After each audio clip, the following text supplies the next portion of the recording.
Today on All Things 80s, we have Blaster.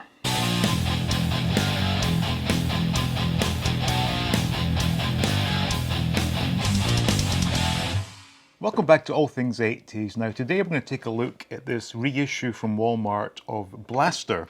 Now this was not necessarily a Transformer I had my eyes on, however, the price that it was for sale at on eBay was too good to miss, and it was well below retail, which leads me to think it may have been an unwanted gift, or more likely possibly stolen, but not really my problem. So first things first, wonderful packaging, as always with these reissues. It just takes you right back to the 80s.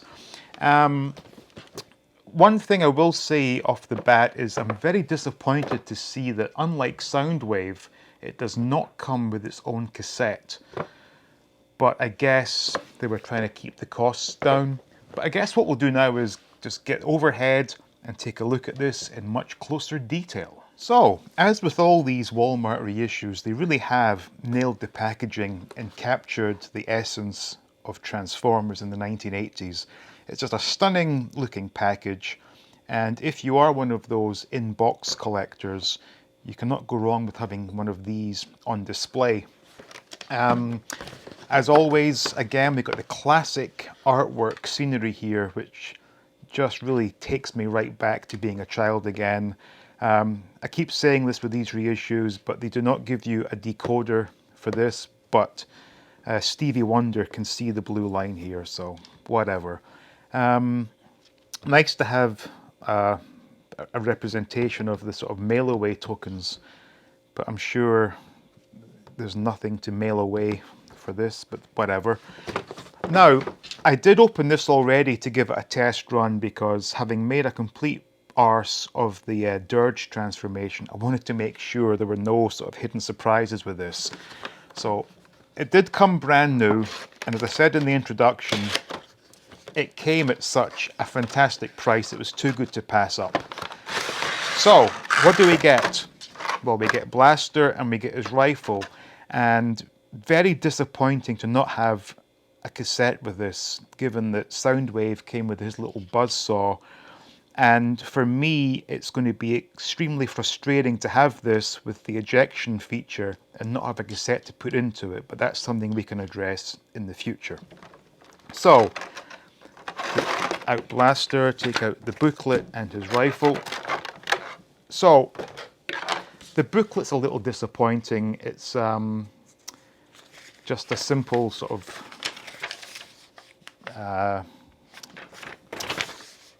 instruction as to how to transform them. Now, one good thing about this is all the stickers came factory applied, which I'm very happy about, because some of these Transformers I've had recently, the stickers have been a serious pain in the ass to get put in place.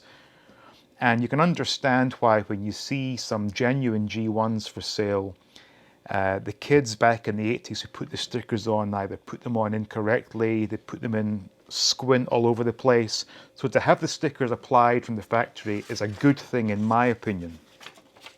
So this booklet's nothing to write home about. So, gotta say, it's got a nice solid feel to it. This on-off switch is not functioning, and when I say, I realise it's not going to operate anything, but it would have been nice to have a bit of movement in that. But all in all, very well put together. Decent weight to it, despite it not having any major metal components. The rub sticker, which does work, I'll try and get it to do something just now, but as I keep saying, it's winter time, it's cold, my hands are cold, and I'm not getting anything there, but trust me, it does change color. Now the eject function, very good solid feel to it. Happy with that, just not happy at the lack of cassette. I don't understand the thinking behind that, because it just feels incomplete without a cassette, but maybe I'm being picky. So, time for the transformation, and as I said earlier, I already did a test run so as not to embarrass myself on camera again, because the issues I had with Dirge were just extremely embarrassing.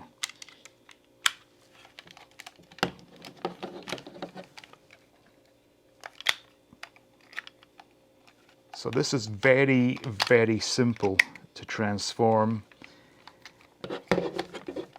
And then we'll just put his, oops, just put his rifle in his hand. And there we go. In fact, it's so big I can hardly fit it all into the shot here. This is a massive transformer, really big. And just to give you a comparison, I have Soundwave here to do a side by side, and you will see just how big Blaster is in comparison to Soundwave. It's absolutely huge. And thinking back to childhood, the biggest transformer I had was Jetfire, and I think this is comparable in terms of height. Now, as an Autobot, there's not a great deal of functionality to this. The arms do move up and down, but there's no elbow joint. The legs are pretty much stuck in this position. Yes, they do spread, ho ho ho, but you have to keep them like that so he can stand up. He does stand up very well. It's never going to fall over. Head does rotate left to right. Again, one of these transformers that I do like it because it is solid. You can handle it, you can play with it, nothing's going to fall off. One of my major complaints about the Decepticon jets and some of the Autobot cars is that when you handle them, parts fall off and you have to be very, very careful with those. Whereas this is a transformer you can really manhandle, knock it about a bit, and it will not fall apart. Now, it does look good in Autobot mode, it really does. Quite a stunning looking, imposing figure here, so I'm very happy to have this. And, you know, it wasn't one that I was instantly attracted to when I looked at these Walmart reissues, but again, the price was too good to pass up, and now having it in my possession, I am indeed extremely happy with this. Very happy. So if you get a chance to get hold of one of these, I highly recommend it. And even at retail or slightly over retail price, this is definitely worth it in my opinion. So that was Blaster, and I have to say I'm very happy to have it. It's a nice, substantial feeling transformer. Again, a bit disappointing to not have a cassette come with it, but we'll address that in the future. So, hope you enjoyed it. Thank you for watching, with special thanks to the Patreons. Please like, please subscribe, and as always, stay tuned for more videos from All Things 80s.